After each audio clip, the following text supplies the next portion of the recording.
Hi, I'm sorry if my voice sounds weird. I literally woke up an hour ago. I'm recording this after a class that I have. But today I'll be showing you how to do Twixtor. Now, one thing you should keep in mind is that this method doesn't really work on anime, and I'll make a separate video for anime Twixtor because that's like a little bit different, at least the way I do it. But this way, I've tried it on anime and it doesn't work. So this mainly works on like people and realistic video games, as I have right here. So I have two clips. I prefer to add the Twixtor first and then pre-compose it so that when I add motion tile and shakes and stuff like that, the Twixtor isn't in the way, if that makes sense. So we're just gonna add the Twixtor right here.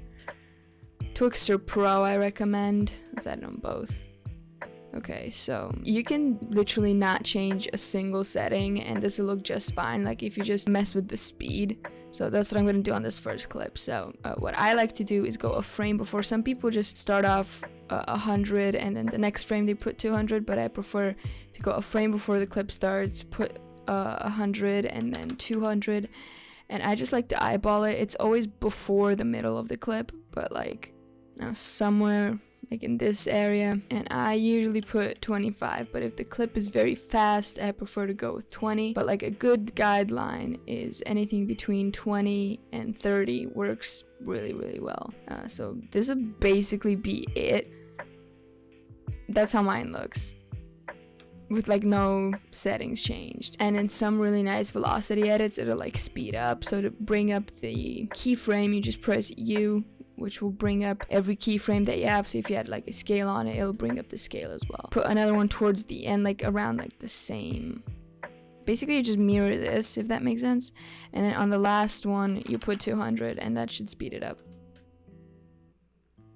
Yeah, it's not, I still haven't mastered that, you know, you could probably bring it a bit earlier.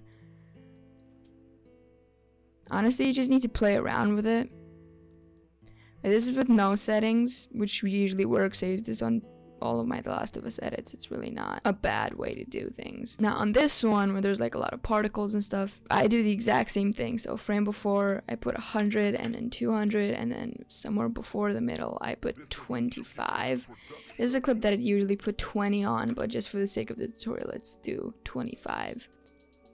Right, it doesn't feel smooth, right? So what you're going to want to change is image prep to contrast edge enhance, frame interp, motion weight blur, and motion blur compensation forward. Wait, no, my bad there, warping forward.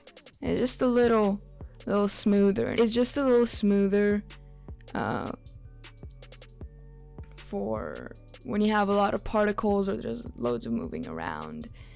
You should probably change the settings, but in general, if there's like a clean motion like over here, you can just stick with the regular settings and just change the speed. A little tip that I have for doing Twixtor and just velocity in general, just look for movement. So a turning of the head, you know, if someone's walking, turning around, that's like what you want to look for. And kind of when that action starts, when they're about to move their head or they're about to turn around or whatever, that's when you're going to want to start the clip. And usually if you want to like zoom it out, you just pre-compose and make sure you move all attributes into the new composition.